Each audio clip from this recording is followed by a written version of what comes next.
સાવજની એક ડણાકથી નાના મોટા પશુઓ ફફડી થાય છે, પણ રાજુલાના એક ગામમાં શિકાર કરવા આવેલા ત્રણ સિંહોને શિકાર તો ન મળ્યો, પણ પરસેવો છૂટી ગયો.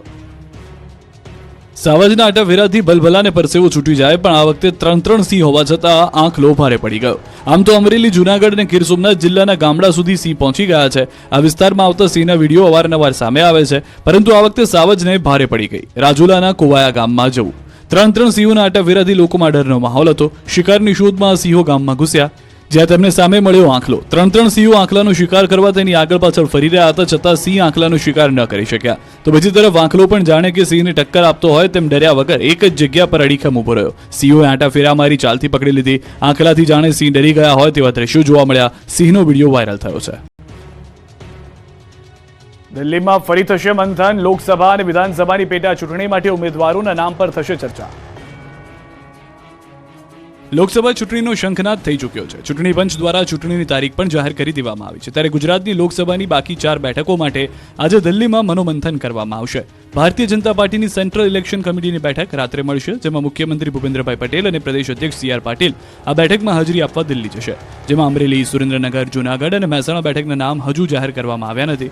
આ ઉપરાંત વિધાનસભાની 5 બેઠકો માટે યોજાનારી પેટા ચૂંટણીના ઉમેદવારોના નામ પર પણ મનોમંથન કરવામાં આવશે.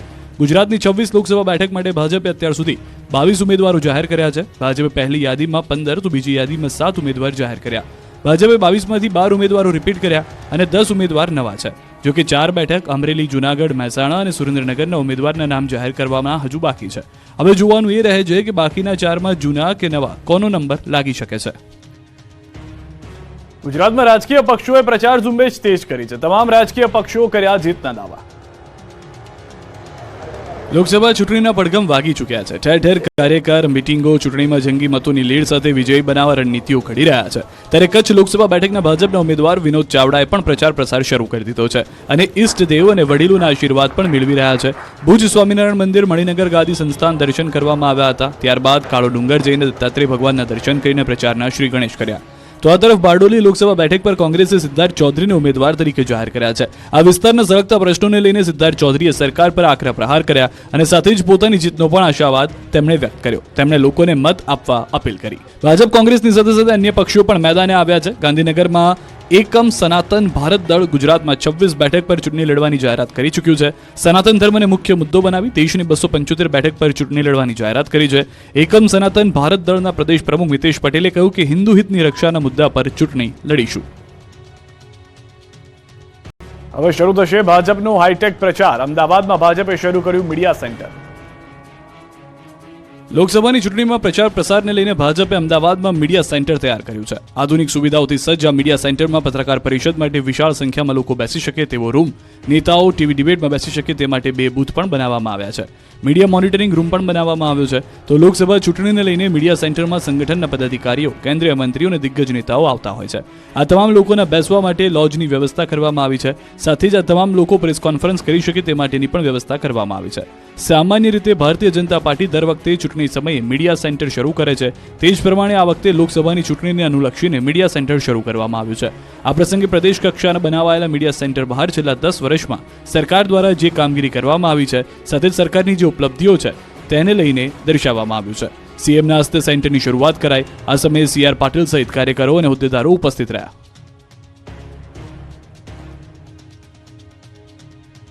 ભરૂચ લોકસભા બેઠકના ભાજપના ઉમેદવાર મનસુખ વસાવાએ આમોદથી ચૂંટણી પ્રચારનો પ્રારંભ કર્યો. આમોદમાં બહુચર માતાજીના મંદિરમાં દર્શન કર્યા બાદ મનસુખ વસાવાએ રેલી યોજી જનસભાને સંબોધી.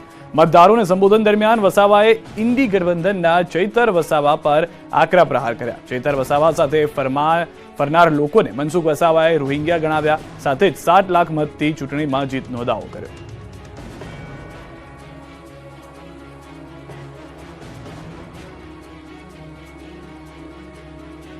કોંગ્રેસનો ગઢ ગણાતી આણંદ બેઠક માટે રસાકસી તેજ થઈ છે. ભરતસિંહ સોલંકીના ઇનકાર બાદ હવે અમિત ચાવડાનું નામ ચર્ચામાં છે.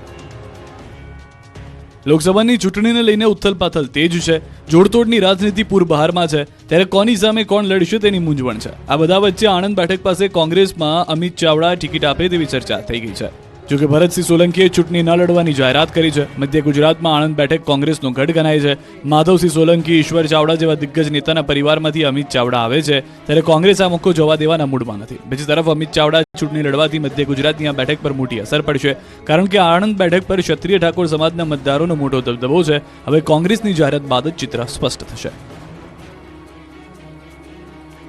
એક ધારાસભ્યના નિવેદનથી વડોદરાની રાજનીતિમાં ઉભરો આવી ગયો છે. કોંગ્રેસમાંથી ભાજપમાં આવેલા નેતાને ટોણો મારી શીખ આપી.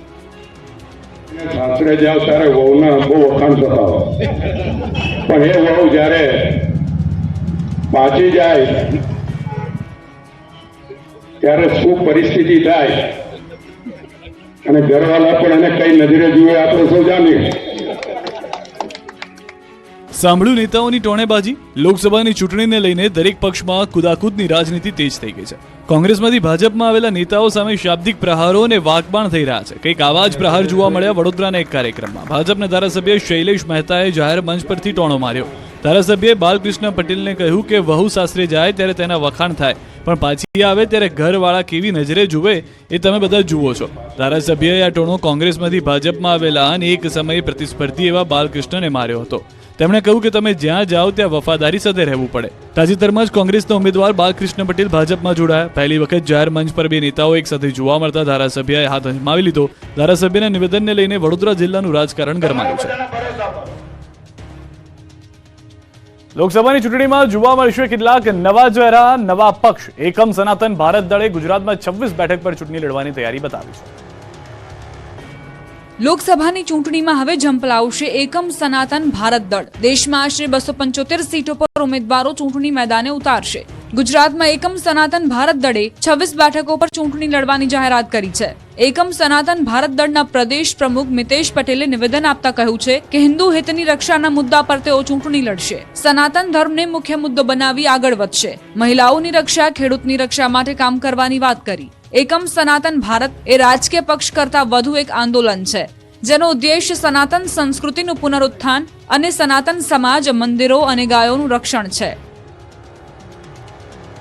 નર્મદામાં શાંતિપૂર્ણ માહોલમાં ચૂંટણી યોજાય તે માટે સુરક્ષા જવાનોએ મોરચો સંભાળી લીધો છે. નર્મદા જિલ્લામાં લોકસભા ચૂંટણીને ધ્યાનમાં રાખી રાજપીપળામાં બીએસએફ જવાનોની ફ્લેગ માર્ચ યોજાય. લોકસભાની નાંદોદ અને ડેડિયાપાડામાં એમ બે બેઠકો પર ચૂંટણી યોજાવાની છે. આ બંને બેઠકો પર શાંતિપૂર્ણ રીતે મતદાન થાય એ માટે નર્મદા જિલ્લામાં બાહ્ય પોલીસ સુરક્ષા દળો તૈનાત કરી દેવાયા છે. બીએસએફના સુરક્ષા જવાનો શહેરના વિસ્તારની માહિતી માટે રાજપીપળા ટાઉન પોલીસ સાથે શહેરમાં ફ્લેગ માર્ચનું આયોજન કર્યું.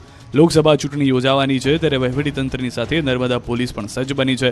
નર્મદા જિલ્લો બોર્ડરનો જિલ્લો હોય, બીએસએફ જવાનોની ટુકડીએ નર્મદા જિલ્લા પોલીસ વડાની સૂચનાથી સમગ્ર ચૂંટણી દરમિયાન જિલ્લામાં સંપૂર્ણ શાંતિ રહે એ માટે જિલ્લામાં સુરક્ષા સંભાળી છે. રાજ્યમાં ગરમી અસહ્ય પડવાની છે. હવામાન વિભાગે ગરમીને લઈને મોટી આગાહી કરી છે. સૌરાષ્ટ્રમાં પડશે આંકરો તાપ. આગ